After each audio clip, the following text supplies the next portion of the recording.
இன்ஸ்டண்ட்டான ராகி இட்லி செய்யலாம். நான் சக்தி மசாலா ராகி மாவு வாங்கியிருக்கேன். எப்படி செய்யுதுன்னு பார்க்கலாம் வாங்க.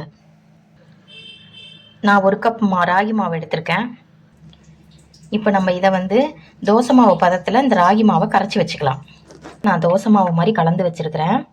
இந்த மாதிரி நீங்கள் தண்ணி ஊற்றி கலக்கிக்கலாம், ரொம்ப தண்ணி ஊற்றாதீங்க. இப்போ நம்ம வீட்டில் ஆட்டி வச்ச தோசை மாவு இருக்குல்ல, அதில் நம்ம இப்போ இதை மிக்ஸ் பண்ணிக்கலாம். இப்போது இந்த தோசை மாவில் நம்ம ராகி மாவை கலந்துடலாம்.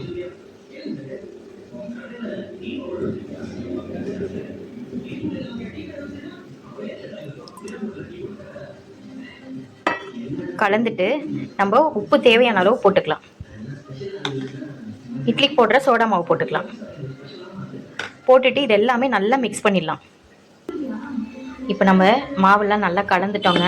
நல்லா கலந்து இட்லி ஊற்றுற அளவுக்கு நம்ம மாவு கலந்து வச்சுருக்கோம். இப்போ நம்ம இட்லி ஊற்றலாம்.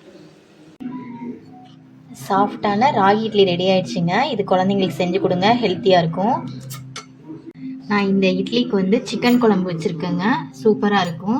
உங்களுக்கு பிடிச்சிருந்தா லைக் பண்ணுங்கள், ஷேர் பண்ணுங்கள், சப்ஸ்கிரைப் பண்ணுங்கள்.